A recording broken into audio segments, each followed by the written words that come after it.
Welcome back mga ka-TV. Ang video na tatalakayin natin ngayon ay ang chapter 1 hanggang 1.0 ng may status as an assassin obviously exceeds the heroes, at kung bago ka lang sa channel ko ay huwag mahiyang mag-like, subscribe o follow at i-click ang notification bell para ma-notify ka sa susunod na video. Paalala, ang video na tatalakayin natin ngayon ay maaaring mag-iba mula sa ilalabas na anime.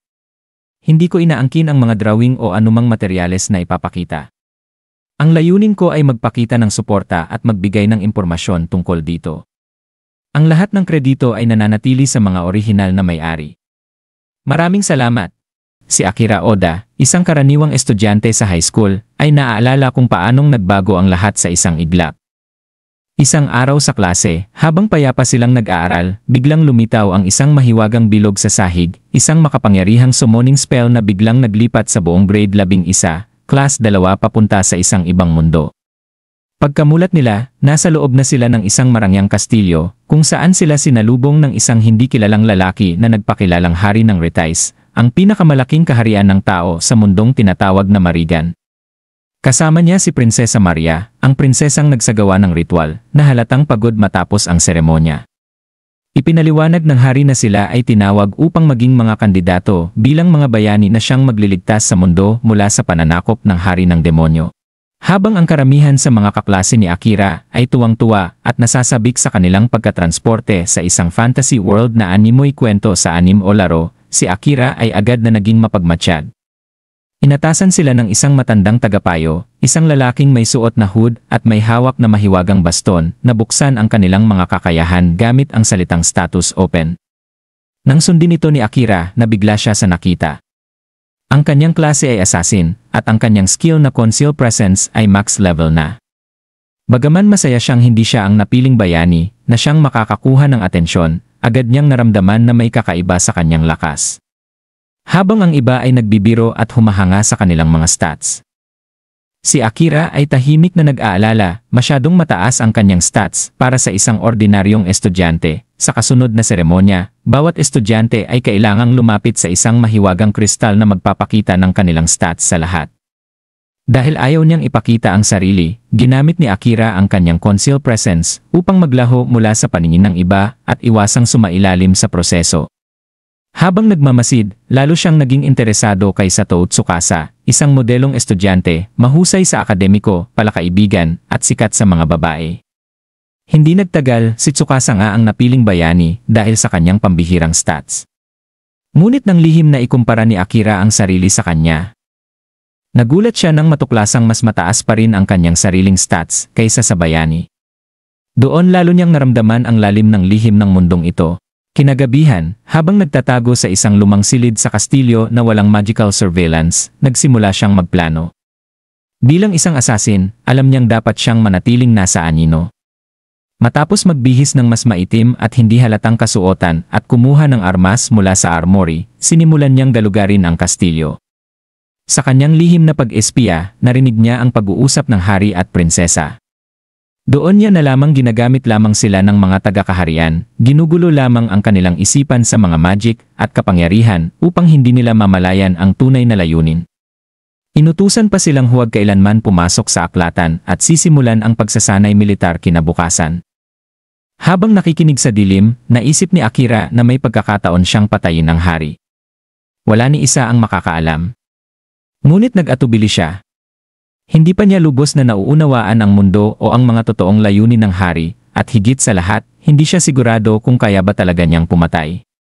Sa huli, pinili niyang umatras at bumalik sa kanyang taguan, ngunit dala niya ang matinding pangambang mali ang naging desisyon niya. Nagtapos ang kabanata sa isang madilim na tagpo, isang elf na babae ang tumatakbong parang tumatakas, ngunit tinamaan ng isang palasong may lason.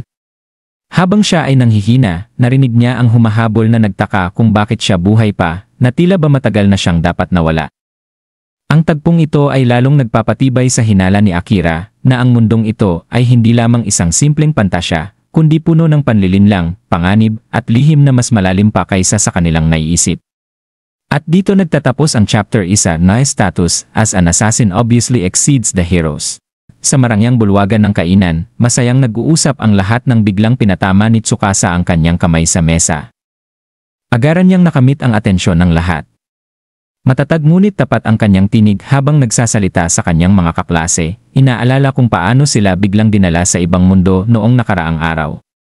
Inamin niyang halos wala silang oras para makarecover mula sa pagkabigla, ngunit ngayong medyo kalmado na ang lahat, naniniwala siyang panahon na para magdesisyon sila sa susunod na hakbang. Ipinahayag niya na binigyan sila ng kapangyarihan at kakayahang higit pa sa karaniwan, at nais niyang gamitin ito upang tulungan ang mga tao sa mundong ito, tanggapin ang kahilingan ng hari, at sa huli talunin ang Demon King. Ang kanyang talumpati ay nagpasiklab ng tuwa at suporta mula sa kanyang mga kaklase, na nakakita sa kanya bilang isang likas na leader at tunay na bayani. Ngunit sa gitna ng kasiglahan, nanahimik si Akira, puno ng pagdududa sa kanyang isipan. Nag-isip siya kung bakit ganoon kabilis nagtiwala ang lahat sa hari at prinsesa nang walang sapat na ebidensya, pinaghihinalaang may tinatago ang mga ito. Habang aktibo ang kanyang kakayahang, concealed presence, tahimik siyang kumakain, iniisip kung mas mabuti bang tuluyan na siyang humiwalay sa grupo. Pagkatapos mag-almusal, dinala ang klase sa malawak na training grounds na mas engrande pa kaysa sa kanilang track field sa paaralan. Doon nila nakilala si Saran Mithray, ang magiliw na commander ng mga kabalyero ng kaharian ng Retice, kasama ang kanyang seryosong vice commander na si Gilles. Ipinaliwanag ni Saran na sa loob ng isang buwan, ipadadala sila sa isang underground labyrinth upang subukin ang kanilang kakayahan sa labanan, at sa panahong iyon, magsasanay sila araw-araw sa ilalim ng gabay ng mga kabalyero.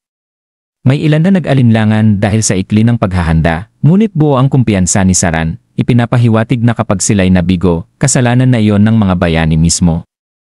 Habang nagsasalita, napansin ni Akira ang bahagyang pagkairita ni Tsukasa, isang reaksyon sa mapanghamong tono ng commander. Lalong kinagulat ni Akira nang kahit aktibo pa ang kanyang concealment skill, ay diretsyo siyang tinitigan ni Saran. Nabahala, nagpa siyang tahimik na lumayo, ngunit sinundan siya ni Saran, ibinunyag na mayroon siyang magic eyes na kayang makita ang mga nakatago. Sa halip na parusahan siya, tinanong ni Saran kung saan siya patungo.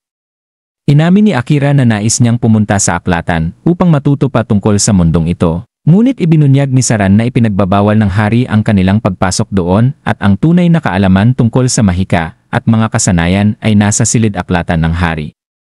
Nagkasundo silang magpalitan ng impormasyon, ibabahagi ni Akira ang kaalaman tungkol sa kanyang mundo, at kapalit nito'y ibabahagi ni Saran ang tungkol sa kanilang mundo. Maya-maya, sa kanyang opisina, tinalakay ni Saran kay Gilles ang kanyang hinala na mas malakas pa si Akira kaysa sa mismong bayani. Max level na ang concealed presence ni Akira, isang pambihirang antas, dahil bihirang lumampas ang mga taga rito sa level 7, at tanging mga nilalang na mula sa ibang mundo ang madaling makalampas dito. Sinabi ni Saran na nilusutan ni Akira ang Crystal Ceremony upang hindi matukoy ang kanyang tunay na lakas, isang patunay ng kanyang katalinuhan. Dahil dito, napagpasyahan niyang bigyan si Akira ng espesyal na pagsasanay bilang isang assassin, hiwalay sa karaniwang regimen ng iba, habang sumasailalim si Akira sa mas matinding training. Palihim siyang minamasdan ni Tsukasa na puno ng pagkainis. Kilala na niya si Akira mula pa noong kindergarten, ngunit tila hindi siya nito napapansin, at sa ikapito nilang baitang, nakalimutan pa nito ang kanyang pangalan kahit magkatabi sila sa upuan. Sanay si Tsukasa na siya ang sentro ng atensyon, matalino, kaakit-akit, at mahusay sa sports, ngunit si Akira ay palaging parang nawawala sa eksena. Lalong sumidhi ang inis ni Tsukasa nang makita niyang paborito pa ng commander si Akira. Determinado, pinilit niyang maging mas malakas upang hindi na siya baliwalain, at nang mismong si Prinsesa Maria ay nag-abot sa kanya ng tubig, lalo niyang tiniyak sa sarili na patuloy siyang gaganap bilang karapat-dapat na bayani ng kaharian. Pagkalipas ng isang buwan, ginanap ang engrandeng parada para sa mga tinaguriang bayani bago ang kanilang misyon sa labirin. Si Tsukasa, nasa unahan at kumakaway sa mga tao, ay pinaalalahanan ni Saran na panatilihing matuwid ang tindig upang magbigay inspirasyon sa masa. Samantala, nanatili si Akira sa gilid, gamit pa rin ang concealed presence upang iwasan ang pansin. Habang nagmamasid, napansin niya ang isang dalagang galit na nakatitig sa parada. Nilapitan niya ito at tinanong kung bakit ganoon ang kanyang reaksyon.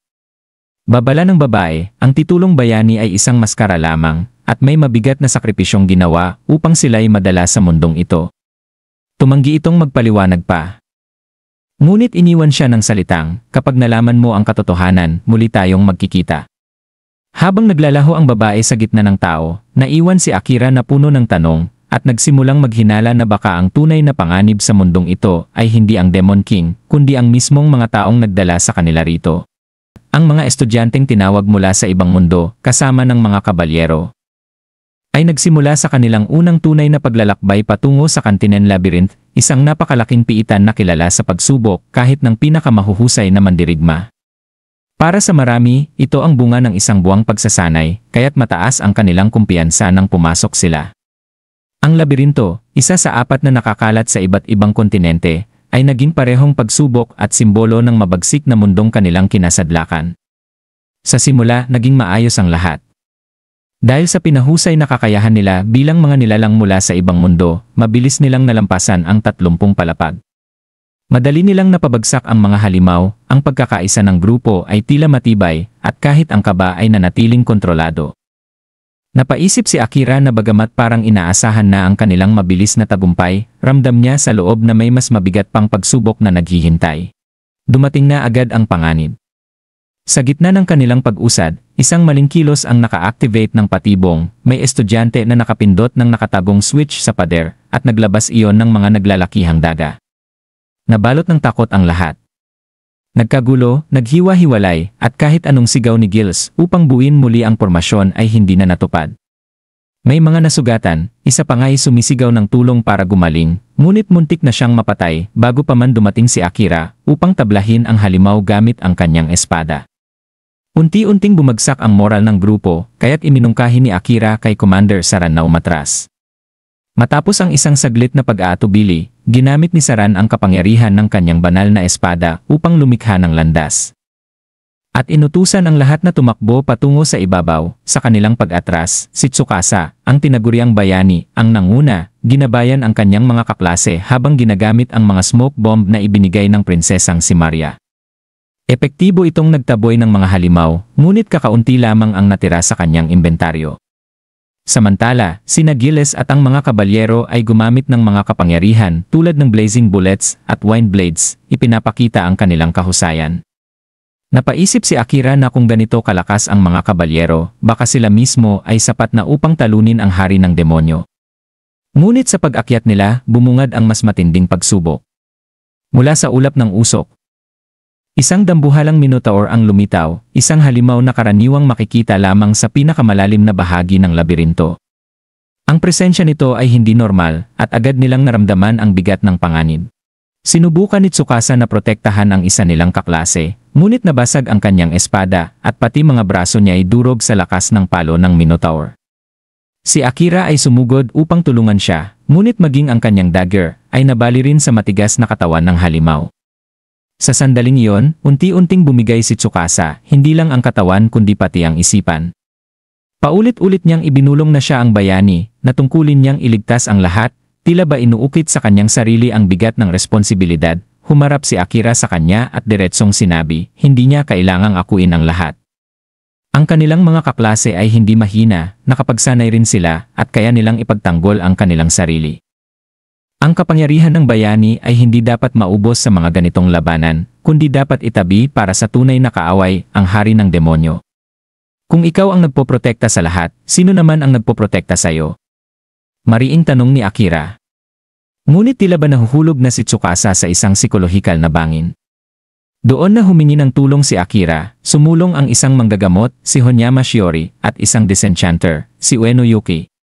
Habang ginagamot ni Shiori ang durog na braso ni Tsukasa, sinubukan ni Yuki na alisin ang kakaibang impluensya, at natuklasan niyang ito ay isang sumpa. Matindi ang paglaban ng sumpa, at pinilit niyang ulitin ang proseso upang kahit paano'y makalaban dito. Samantala, nag-aalala si Akira kung iwan ba niya ang mga manggagamot ng walang bantay. Ngunit isang kaklase ang humawak sa kanyang balikat at nagsabi, kaya na namin ito. Hindi na pwedeng si Tsukasa lang ang umako ng lahat. Kami naman ang tatayo. Ikaw, tumulong kay Commander Saran. Napatigil si Akira, at sa unang pagkakataon nakita niya ang determinasyon ng kanyang mga kaklase na lumaban bilang tunay na mga kasama. Tumango siya at iniwan si Tsukasa sa kanilang pangangalaga, saka sumugod patungo kay Saran na nakikipaglaban na sa dambuhalang minotaur. Basag na ang kanyang espada, ngunit buo ang kanyang loob. Naalala nilang dalawa ang isang teknik na kanilang pinagpraktisan, isang mapanganib ngunit makapangyarihang kombinasyon. Tinignan siya ni Saran, wariin nagdadalawang isip, ngunit pinakita ni Akira ang kanyang matatag na paninindigan. Hindi ako mamamatay dito, mariin niyang sinabi. May kapangyarihan ako at hindi ko na kailangan pang ipagtanggol ng iba. Lalaban ako. Umiti si Saran at tumugon, kung ganoon, babalik tayong lahat ng buhay, mga kabalyero, mandirigma, at ang ating bayani. At sabay silang sumugod upang harapin ang halimaw, dala ang panata na walang maiiwan sa kailaliman ng labirinto. At dito nagtatapos ang chapter 3 ng Gray Status, as an assassin obviously exceeds the heroes. Si Akira, Saran, at ang mga kabalyero ay nakipaglaban ng matindi laban sa isang napakalakas na Minotaur sa loob ng madilim na labirinto.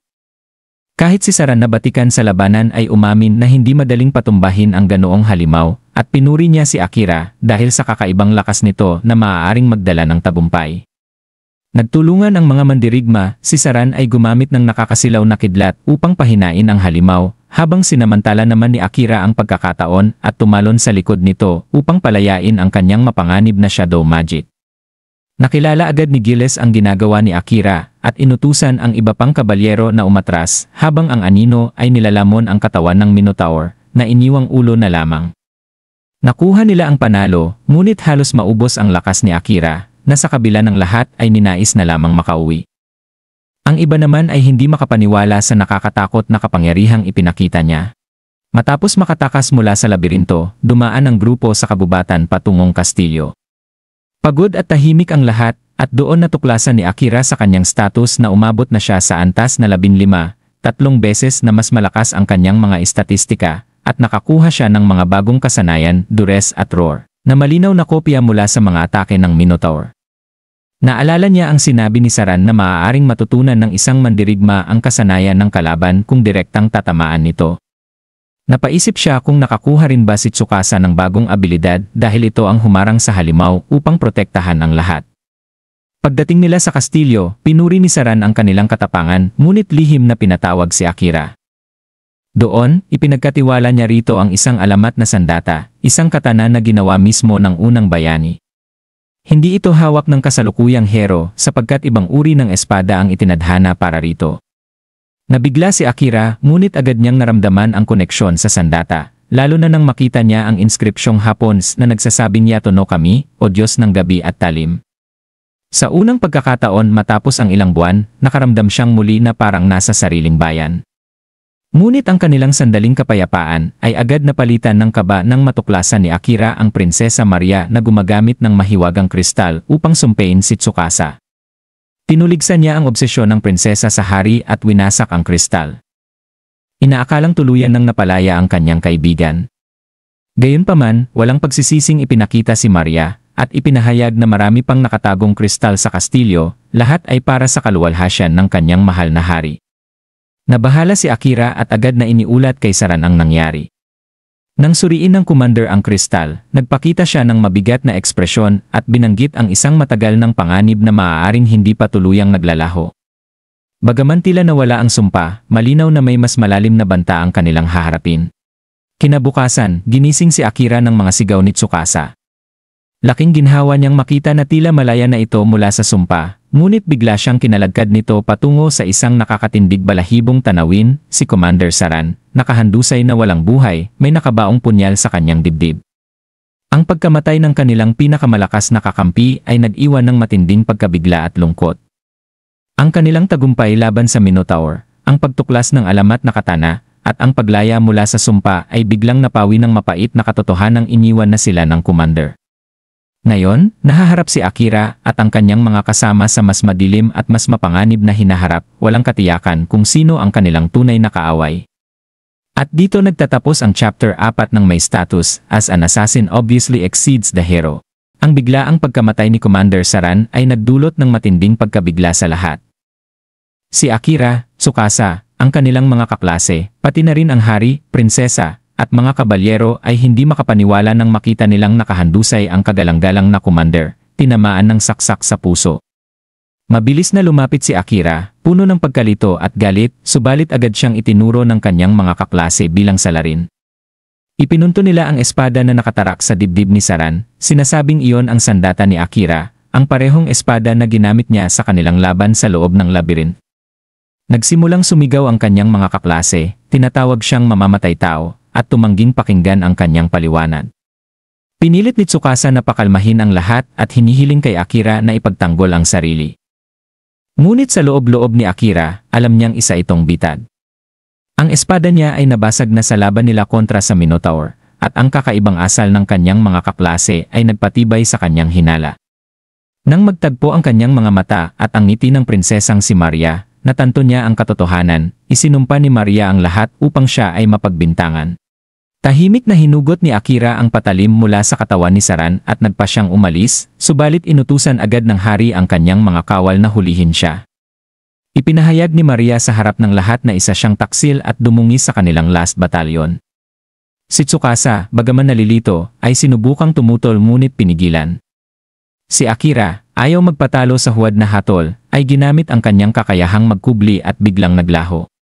Sa gitna ng kaguluhan, palihim na kinausap siya ni Vice Commander Gills, at ibinunyag na si Saran ay malamang pinaslang ng Knight Kraus, isang lihim na pangkat ng mga mamamatay tao na tuwirang nasa ilalim ng hari. Binalaan din niya si Akira na siya mismo ay pinupuntirya at pinayuhan na puntahan ang opisina ni Saran. Doon, nahanap ni Akira ang isang sulat at mga gamit na iniwan para sa kanya. Nilalaman ng sulat na kung sakaling siya ay pagtaksilan at mapilitang tumakas, ang Kantinen Labyrinth ang pinakamainam na taguan. Dapat siyang magpalakas at magsikap abutin ang pinakamalalim na antas nito. Bagaman nagdadalamhati, tumibay ang kanyang loob. Nangakong ipaghihiganti ang pagkamatay ni Saran, tumakas siya dala lamang ang mga supply at sariling kakayahan. Paglipas ng mga araw, mag-isa nang naglalakbay si Akira sa loob ng labyrinth. Nakikipaglaban siya sa mga goblin at kumukolekta ng mga magic stone upang mapanatili ang kanyang lakas. Ang dating pamilyar na daan ay nayo'y puno ng panganib nang wala siyang kasama. Inaalala niya ang mga salita ni Saran sa sulat na kailangang bumaba pa siya ng mas malalim at mas lalo pang magpalakas. Sa bawat laban, sa bawat iwas sa mga bitag, pinapatalas niya ang kanyang kasanayan.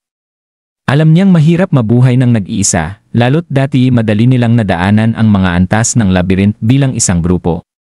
Gayunman, patuloy siyang sumusulong, determinado na balang araw ay makapaghiganti sa mga nagtaksil sa kanya. Samantala, nagdadalamhati naman si Tsukasa sa puntod ni Saran. Labis siyang nababahala dahil ang sumpang ipinataw ay patuloy na bumabaluktot sa isipan ng kanyang mga kaklase na ngayoy laging nag-aaway at nagkakawatak-watak sa maliliit na paksyon. Simula nang mawala si Akira, lalo pang lumala ang gulo, at si Tsukasa ay nananatiling nag-iisa, hindi alam kung kanino pa siya maaaring magtiwala. Sa kanyang pagbabantay sa puntod, biglang lumitaw si Ueno. Humingi ito ng paumanhin at ipinaliwanag na wala siyang masamang intensyon. Siya raw ay isang disenchanter, na may mataas na resistensya laban sa sumpa, kaya't hindi siya madaling maapektuhan. Nagmungkahi si Ueno na muling magtagpo sila kinabukasan. Upang parehong patunayan na sila ay hindi na impluwensyahan ng sumpa. Bagaman may pagdududa, pumayag si Tsukasa na pagtanto niyang hindi na niya kayang akuin ang bigat ng pag-iisa. Sa unang pagkakataon matapos ang ilang araw, nakaramdam siya ng gaan sa pakikipag-usap at kahit paano'y muling nakatawa. Bago umalis, inalay ni Tsukasa ang isang bulaklak ng hollyhock sa puntod ni Saran, isang simbolo ng puso ng pagtitiwala. Sa katahimikan ng sementeryo, nanumpa siyang ipagpapatuloy ang laban sa katiwalian at baguhin ang mundong kanilang ginagalawan. Muli niyang inangat ang tingin, umaasang matatagpuan niya si Akira balang araw. At sa magkabilang landas, si Akira na naglalakbay mag-isa sa kadiliman ng labyrinth. At si Tsukasa na nakikipagbuno sa pagdududa at pagkakanulo sa kastilyo, pareho nilang pinanghahawakan ang determinasyong magpatuloy, dala ng lungkot, tapang, at paniniwalang muling magtatagpo ang kanilang mga landas. At dito nagtatapos ang chapter 5 ng may status as an assassin obviously out exceeds the heroes. Hari Edmond Rose ng kaharian ng Retice ay nakaupo ng may kumpiyansa, nagsabi na ang kanilang kaaway ay nalupig ng mas madali kaysa sa inaasahan. At nagulat pa na si Saran, isang mandirigmang tinitingala, ay napatay ng ganoon kabilis. Sumang-ayon ang prinsesa na si Maria Rose sa kanyang ama, sinasabing karapat-dapat bigyan ng gantimpala ang mga Knight Kraus dahil sa kanilang mahusay na pagganap. Kasabay nito, ipinahayag niya na ang mga sumpa laban sa lahat maliban sa bayani ay matagumpay ng naisakatuparan, kaya't wala nang makakapigil sa kanila. Ang tanging kailangan na lamang ay isang kapanipaniwalang dahilan upang magdeklara ng digmaan laban sa silangang kaharian na magbibigay daan sa kanilang mas malawak na plano. Gayunman, ibinaling ni Edmond ang usapan kay Akira, ang binatang hindi nila alam kung buhay pa. Bagaman naniniwala siyang patay na ito at maaaring nakatiwangwang na lang sa isang liblib na lugar. Iniutos pa rin niyang habulin ito ng mga Nightcrawls, hindi handang mag-iwan ng kahit katiting na pag-asa na makaligtas ang binata.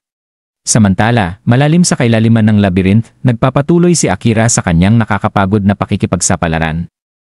Mag-isa at walang katuwang, siya'y nabubuhay lamang sa pagkain mula sa mga halimaw. Tinatantya niya ang oras sa pamamagitan ng kanyang mga pagkain, at matapos ang 30 beses na kumain, inisip niyang 10 araw na ang lumipas mula nang siya'y bumaba.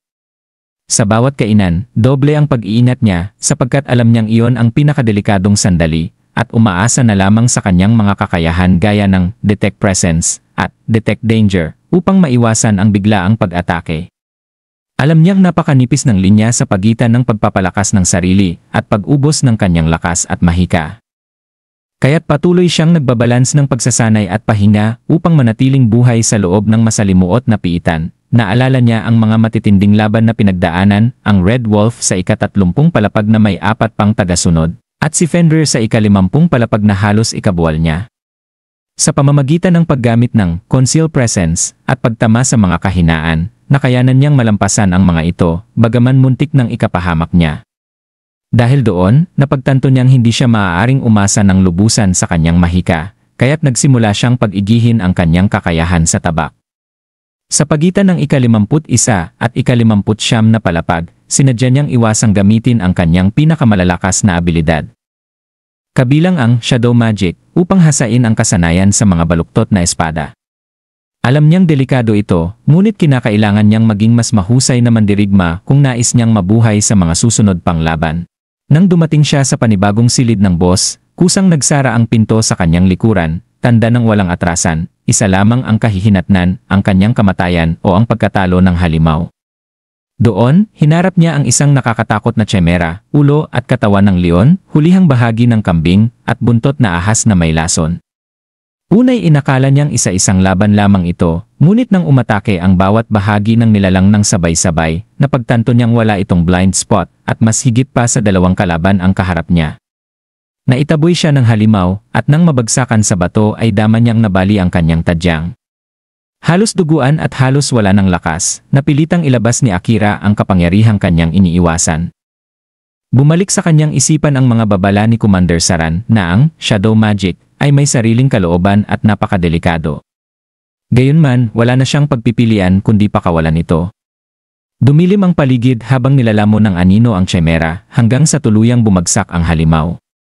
Subalit kapalit ng tagumpay ay ang halos pagkamatay niya. Habang bumibigat ang kanyang talukap at nangingibabaw ang amoy ng dugo, narinig niyang muli sa kanyang alaala ang tinig ni Saran na nagbabala, "Akira, kapag ginamit mo ang Shadow Magic, higit sa lahat mag-ingat ka." Nang tuluyan siyang mawalan ng malay, kusa namang gumalaw ang mahiwagang anino. Mula sa kadiliman, may tinig na nagwika na malubha na ang pinsala ng kanyang katawan at hindi na ito kayang gumaling sa normal na paraan. Kaya't ipinasok nito ang sarili sa isang mode, recovery, ginamit ang nakatagong reserba ng enerhiya upang pilit na ayusin ang kanyang katawan. Bagaman nailigtas siya, lalong naging misteryoso at nakakatakot ang kapangyarihang nananahan sa loob niya, isang puwersang maaaring maging kanyang kalasad, ngunit maaari ring siyang tuluyang lamunin. Matapos ang nakakapagod at nakamamatay na laban ni Akira laban sa chimera, siya ay nahulog sa isang panaginip na tila napakalinaw upang baliwalain. Doon ay muli niyang naalala ang unang pag-uusap nila ni Komandante Saran, isang alaala na malalim na nakaukit sa kanyang isipan. Isinalaysay ni Saran ang pinagmulan ng mundo, isang kwentong mistulang banal ngunit puno ng dalamhati. Sa simula ng lahat, naroon si Aether, ang Diyos ng paglikha. Una niyang nilikha ang hangin, kasunod ang lupa, at pagkatapos ay humubog ng mga tao sa kanyang sariling anyo, mga tao, mga duwende, elves, mga demonyo, at mga taong hayop. Ipinagkaloob niya sa kanila ang mga biyaya, lupa upang tirhan, paggawa upang bigyang kabuluhan ang buhay. Ang mahiwagang kapangyarihan ng status, at higit sa lahat, ang pagkakataong umunlad. Ngunit sa kabila ng lahat ng ito, hindi naging mas mabuti ang mga nilalang kaysa sa mga Diyos na nauna sa kanila. Pinaghari sila ng kasakiman at alitan. Nag-away sila ng walang humpay dahil sa lupa, ari-arian, babae, at lalaki, hanggang sa lamunin ng digmaan ang buong daigdig. Nalungkot si Aether at sinikap silang gabayan, ngunit nang hindi pa rin matapos ang labanan, lumikha siya ng mga halimaw at hinati ang lupa sa 4 na bahagi. Ang lahing demonyo, na may kakayahang kontrolin ang mga halimaw, ay itinaboy patungo sa bulkanikong kontinente. Ang mga duwende ay umurong sa kanilang kagubatan upang bantayan ang banal na puno. Ang mga taong hayop ay tumungo sa lupain ng mga mababangis na hayop at naiwan sa mga tao ang pinakamayabong na lupain, ang kantinen. Bagaman humupa ang ilang digmaan, nanatiling walang katapusan ang alitan laban sa lahing demonyo. Tinapos ni Saran ang kwento sa isang mabigat na paalala, hanggang ngayon, ang mga demonyo pa rin ang pinakamalaking kaaway ng lahat. Nagising si Akira na gulat na wala na ang lahat ng sugat na natamo niya mula sa laban, parang hindi iyon kailanman nangyari. Ngunit ang kanyang sikmura ay umungol sa gutom. Natanaw niya ang bangkay ng Chimera at bagaman nakakadiri sa una, ininspeksyon niya ang karne nito. Nakita niyang hindi ito nabubulok o pinamumugaran ng uod kaya kumuha siya ng bahagi at inihawin gamit ang isang magic stone. Naalala niya ang mundo ng Morrigan, kung saan kahit ang mga walang tunay na kakayahang mahika ay marunong ng subsistence magic, mga simpleng abilidad upang magsindi ng apoy o gumawa ng tubig. Nang maluto, nagulat si Akira sa sarap ng lasa at nagpasalamat sa Chimera bago kumain ng busog. Ngunit nanatili ang palaisipan kung paano gumaling ang kanyang mga sugat. Imposibleng may dumaan at gumamit ng healing magic sa ganoong nakakulong na silid sa ilalim ng dungeon. Pagtingin niya sa kanyang status, nadiskubre niya ang bago, isang extra skill na tinawag na lock. Napaisip siya na kung natamo niya ito ng mas maaga, marahil ay naagapan niya at napigilan ang pagpatay kay Komandante Saran. Ngunit alam niyang baka ilusyon lamang iyon ng kanyang pag-asa. Nagpatuloy siya sa paglalakbay sa mas malalim na bahagi ng dungeon. Biglang nag-alerto ang kanyang mga kakayahan, Detect Danger, at Detect Presence, na parehong nag-aktibo. Isang slime ang bumagsak mula sa itaas, ngunit mabilis niya itong naiwasan at tinapos ng isang mabilis na hiwa ng espada. Sa kanyang gulat, may natagpuan siyang walang malay na dalagang elf sa loob ng latak ng halimaw. Kahit alam niyang delikado ang magdala ng dagdag na pasanin sa ganoong mapanganib na lugar, hindi niya nagawang iwan ito. Tinakpan niya ito ng kanyang balabal at naghintay na magising. Pinagmasdan niya ang pinong mga tampok ng mukha at mahahabang tainga nito, at agad na naalala ang sinabi ni Saran, ang mga duwende ay nagmamahal sa kalikasan at sa kanilang banal na puno. At kinamumuhian ng mga tao dahil sa walang pakundangang pagputol ng kagubatan. Bihira silang lumabas sa kanilang tinubuang kagubatan. Kaya't ang makita ang isa sa kanila sa dungeon na ito ay isang palaisipang hindi niya masagot, habang naghihintay, binalikan ni Akira ang lahat ng kanyang pinagdaanan. Simula nang dumating siya sa mundong ito, siya ay sunod-sunod na naipit sa pagsasanay, laban, at mga nakakapagod na pangyayari. Ngayon lang siya nakaranas ng katahimikan at oras ng paghihintay. Naalala niya ang isa pang abilidad na hindi niya pa nagagamit, ang World Eyes.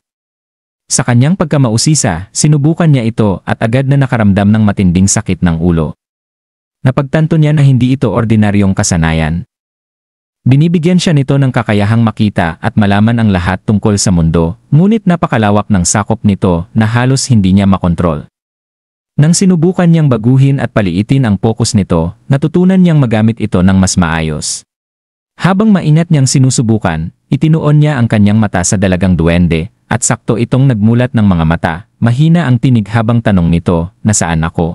Samantala, sa ibang lugar na hindi batid ni Akira, may nangyayaring kakaiba sa kanyang mga kaklase. Si Asahina Kyusuke, na hanggang ngayon ay nasa ilalim pa ng sumpa ng prinsesa, ay hindi sinasadyang nakatagpo ng isa sa 6 na cursed crystal. Sa isang hindi niya namalayang galaw, tinaga niya ito at bumasag sa piraso. Sa sandaling iyon, naputol ang kapangyarihan ng prinsesa sa kanya, at hindi niya namalayang napalaya niya ang sarili mula sa madilim na mahika, isang pangyayaring tiyak na magpapabago sa darating na mga kaganapan. At dito nagtatapos ang chapter 7 ng may status, as an assassin obviously exceeds the heroes.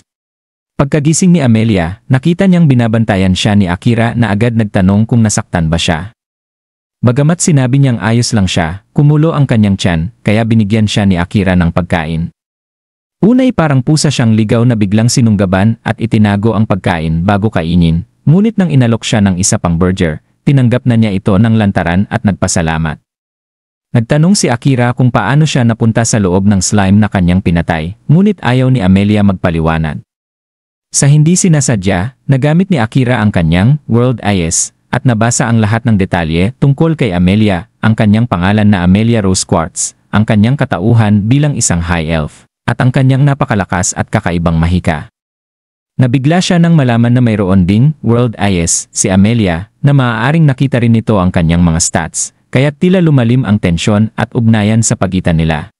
Ikinagulat ni Akira nang malaman ni Amelia ang kanyang pangalan nang hindi tinatanong. Nang ipahayag niya na layunin niyang magpalakas ng antas, tinanong siya nito kung ano ang balak niyang gawin sa susunod. Nang tanungin ni Akira kung nais niyang bumalik sa Elf Continent, mariing tumanggi si Amelia at nagpasya na samahan siya. Sinabi niya ring wala itong tunay na lugar sa kastilyo ng tao, na parang alam na alam ang kanyang sitwasyon, at inamin na wala rin siyang sariling lugar na mauwian. Sinubukan ni Akira na iwasan ang paksa, ngunit pinilit ni Amelia na harapin ang katotohanan. Nang gabi, nag-isip si Akira kung palalawakin ang kanyang Detect Danger para sa kanilang kaligtasan. Habang si Amelia na may tahimik na nagbalik tanaw sa kanyang mapait na nakaraan. Naalala niyang itinatakwil siya ng kanyang mga kababayan, pati ng sariling kapatid, at napansin niyang pinapainit siya ng mahika ni Akira. Bagamat matalim ang mga salita at titig nito, napagtanto niyang mabait pala ito, mas mabait pa kaysa sa sinuman sa kanilang ngayon. Sa kanyang mga mata, nadiskubre rin niya na hindi galing sa mundong ito si Akira, at nagtataka kung anong klaseng mundo ang pinagmulan nito. Samantala, sa loob ng kastilyo, lumalala ang tensyon sa pagitan ni Tsukasa at ng mga kaklase nila. Nagtanong ang lahat kung bakit bigla silang pinatawag ni Tsukasa, at laking gulat nila nang ipahayag nitong aalis sila kaagad upang harapin ang hari ng demonyo. Hindi sila makapaniwala at nagsimulang bulungan ng mga paratang, kabilang ang maling paninisi kay Akira sa pagkamatay ni Commander Saran, isang kasinungalingang dulot ng sumpa ng prinsesa.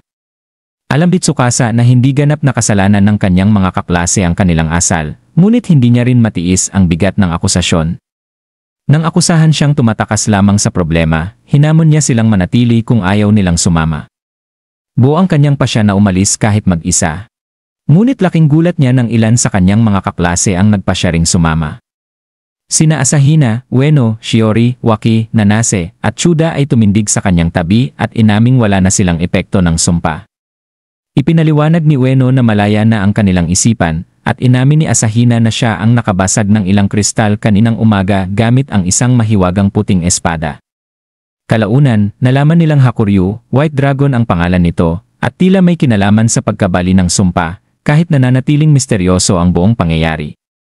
Dahil dito, nagmadali silang maghanda at lumabas ng kastilyo bago pa sila mapigilan ng hari o ng maharlikang pamilya, nakalabas sila ng mas madali kaysa sa inaasahan.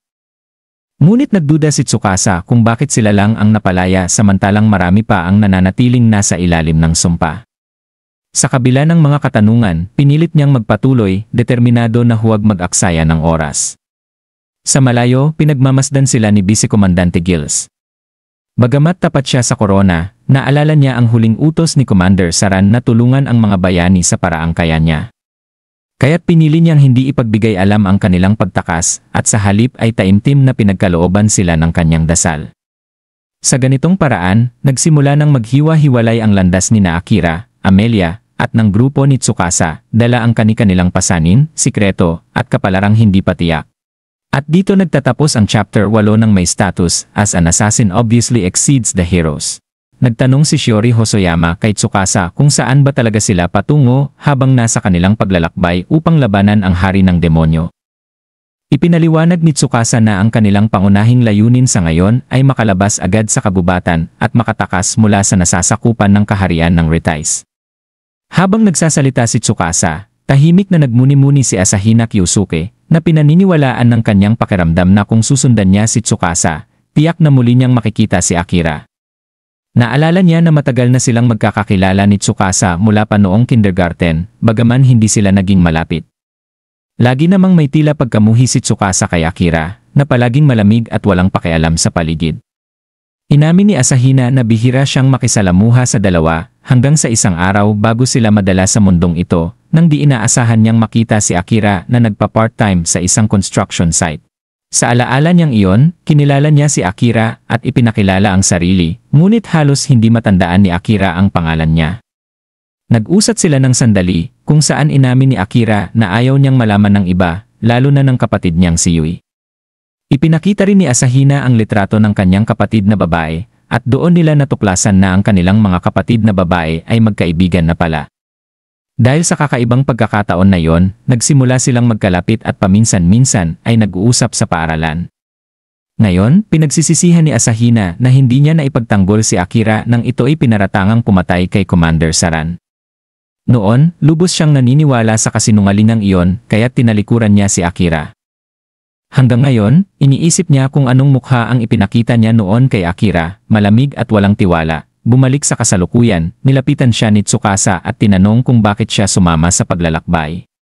Tahasan niyang sinabi na gusto niyang makita si Akira muli, at bagamat ikinairita ito ni Tsukasa, ipinunto ni Asahina na sa ilang paraan, magkahawig sila ni Akira. Mariing itinanggi ito ni Tsukasa, ngunit inobserbahan ni Asahina na pareho silang nagdadala ng bigat ng mag-isa, si Akira sa pamamagitan ng pananahimik at pagkawala, at si Tsukasa sa pamamagitan ng pagiging leader at tagapagtanggol ng kanilang mga kaklase. Kahit hindi ito tanggapin ni Tsukasa, kumbinsido si Asahina na may pagkakahawig ang dalawa. Samantala, sa loob ng isang labirinto, magkasama namang nakikipaglaban sina Akira at Amelia sa mga halimaw. Nag-alala si Akira na baka sagabal si Amelia, ngunit pinatunayan niyang mali siya nang gumamit ito ng gravity magic upang talunin ang mga kalaban. Nang magpahinga sila at kumain, ipinakita ni Akira ang kaugalian ng kanyang bansa, ang pagsabi ng itadakimasu bilang pasasalamat sa pagkain na ginaya naman ni Amelia. Naging mas personal ang usapan nila, ibinahagi ni Akira ang tungkol sa kanyang pamilya, ang kanyang inang may mahinang kalusugan, ang amang tumakas noong siya ay bata pa, at ang kapatid niyang si Yui na nagsisimula na ring magtrabaho upang makatulong sa pamilya. Nagpakita ng simpatya si Amelia at ikinuwento ang tungkol sa kanyang nakababatang kapatid na halos perpekto at hinahangaan ng lahat. Samantalang siya ay palaging ikinukumpara at kinukulang, ngunit sinabi ni Akira na ang pagiging perpekto ay nangangahulugang wala ng puwang para sa pag-unlad, at na ang mga pagkukulang ang nagbibigay ng pagkakataon para lumago at maging kawili-wili ang isang tao. Nabigla si Amelia sa pananaw na yon, at naalala ni Akira si Tsukasa na palaging nagtatago sa likod ng maskara ng pagiging perpekto. Nang magpatuloy ang kanilang usapan, nabanggit ni Amelia na may isang bansa na tinatawag na Yamato, na itinatag ng isang naunang bayani, kung saan may bigas at mga sikat na hot spring. Lubos itong ikinatuwa ni Akira, bagaman nagpasya siyang unahin pa rin ang pagpapalakas, at ang layunin niyang maabot ang level 100. Isang mithiin na iniwan sa kanya ni Commander Saran. Nang magpatuloy sila, tinuruan ni Amelia si Akira na huwag umasa lamang sa kanyang mga kasanayan. Pansamantala niyang sinaliuhan ang mga kakayahan ni Akira sa pagtuklas ng panganib, at tinuruan siyang makiramdam at kontrolin ang daloy ng kanyang sariling mahika. Bagamat nahirapan sa simula, nagtagumpay si Akira at nagawa niyang mapalaya at mapakilos ang kanyang mahika nang hiwalay sa kanyang katawan, isang bagay na sinabi ni Amelia na imposible para sa isang ordinaryong tao. Ayon sa kanya, tanging ang unang bayani lamang ang nakagawa noon, kaya't nagulat at humanga siya sa kakayahan ni Akira. Sa kabuuan, pinagsama ng bahaging ito ang pagsisisi ni Asahina na nais bumawi sa pagkukulang niya kay Akira. At ang paglalim ng samahan ni Akira at Amelia habang pinapanday ang landas patungo sa mas mataas na lakas. Ipinakita rin kung paano, sa kabila ng kanilang pagkakaiba, pareho sina Akira at Tsukasa na may pasan-pasan na mabibigat na responsibilidad. Higit pa rito, ipinahiwatig na si Akira ay posibleng lumampas pa sa hangganan ng mga bayani, at maaaring maging kapantay ng maalamat na unang bayani na minsan ding naglakad sa parehong landas. At dito nagtatapos ang Kabanata 9 ng A status as an assassin obviously exceeds the heroes. Habang mas lalo pang lumalalim sina Akira at Amelia sa loob ng walang katapusang labirinto. Natagpuan nila ang kanilang mga sarili sa harap ng napakalaking tarangkahan ng silid ng pinuno sa ika-80 palapag. Ang tindi ng laki ng pinto ay nagdulot ng kakaibang kaba, at hindi na iwasang maalala ni Akira ang mga sinabi noon ni Amelia tungkol sa unang bayani, bagamat pinilit niyang ituon ang isip sa kasalukuyan. Determinado, itinulak niya ang dambuhalang pintuan, at bumungad sa kanila ang isang napakalawak na silid sa ilalim ng lupa, higit na malaki kaysa sa lahat ng silid ng mga pinuno na kanilang nadaanan. Sa simula ay tila walang laman, ngunit biglang umuga ang kisam at nagbagsakan ang mga tipak ng bato. Agad na nataranta si Akira at doon niya namataan ang tunay na kalaban, isang napakalaking itim na dragon na bumababa mula sa itaas. Halos hindi makapaniwala si Amelia, ngunit agad itong nagbuga ng apoy. Mabilis na inakbayan ni Akira si Amelia at inilayo siya sa kamatayan, pinoprotektahan siya mula sa naglalagablab na apoy. Agad na naisip ni Akira na wala silang laban hanggat lumilipad ang halimaw. Kaya't hinikayat niya si Amelia na gamitin ang kanyang mahikang, gravity, upang pabagsakin ito, at kahit nagbabala ang dalaga sa panganib, pumayag ito. Sa kanyang kapangyarihan, bumagsak ang dragon sa lupa, at nagkaroon si Akira ng pagkakataon para saksakin ito sa lalamunan. Subalit, kahit sa ganoong tira, nanatiling buhay ang nilalang, at nakapagtataka na tila masyadong mahina para sa isang dragon. Maging si Amelia ay nagduda, sapagkat hindi tugma ang ipinapakita nitong lakas sa itsura at uri nito, at parang sobra ang bisa ng mga atake ni Akira. Gayunman, muling nagbuga ng apoy ang halimaw. Pinayuhan ni Akira si Amelia na manatili sa kanyang likuran habang iniiwasan niya ang sunod-sunod na pagsabog ng apoy. Sa huli, nagsamantala siya ng pagkakataon, tumalon, inatake ang noo ng dragon, at pinakawalan ang kanyang mahikang, shadow, dahilan upang tuluyang bumagsak ang halimaw sa lupa. Ngunit imbes na matapos ang lahat, isang nakabibiglang pagbabago ang naganap. Ang dambuhalang dragon ay unti-unting nagbagong anyo, hanggang sa maging isang itim na pusa na mayabang na nagsalita. Tinawag nitong pangit at hangal si Akira, bagay na agad niyang sinagot ng insulto rin. Sa kabila ng biro-biro, inamin ng pusa na si Akira ang kauna-unahang nakarating sa antas na iyon ng labirinto, at masyado lamang itong naging kampante. Pagkatapos ay ibinunyag nito ang tunay na misyon, maghatid ng mensahe mula mismo sa hari ng demonyo. Ikinuwento ng pusa ang tungkol sa malayong kontinente ng mga demonyo, isang lupain ng mga bulkan kung saan, sa pinakagitna, nakatayo ang napakalakas na kastilyo ng hari ng demonyo. Doon, sa kanyang trono, naghihintay ito kay Akira. Nabahala si Akira sa revelasyong iyon, na pagtatanto niyang ang mga pagsubok sa loob ng labirinto ay simula pa lamang ng mas mabigat na laban. Samantala, sa malayong dako, patuloy na nakikibaka si Tsukasa at ang kanyang mga kasamahan. Sa kabila ng matinding pagod, tiniis nila ang mapanganib na pag-akyat sa matatarik na bundok. Tinawag ni Daisuke si Tsukasa at ang iba pa habang pilit nilang pinipilit ang sarili na makarating sa tuktok. Sa wakas, nang marating nila ang rurok, nagdulot ito ng malaking ginhawa sapagkat bumungad sa kanila ang tanawin ng isang lungsod sa malayo. Ang lugar na iyon ay ang matagal na nilang inaasam, ang bansang Yamato. Sa kabila ng hirap, naramdaman nila ang ginhawang hatid ng kanilang tagumpay at ang pag-asang nagsisimula pa lamang ang panibagong yugto ng kanilang paglalakbay. At dito nagtatapos ang kabanata 1-0 ng may status as an assassin obviously exceeds the heroes. Patuloy lang sa pagsubaybay mga ka-TV hanggang sa susunod na kabanata. Paalam.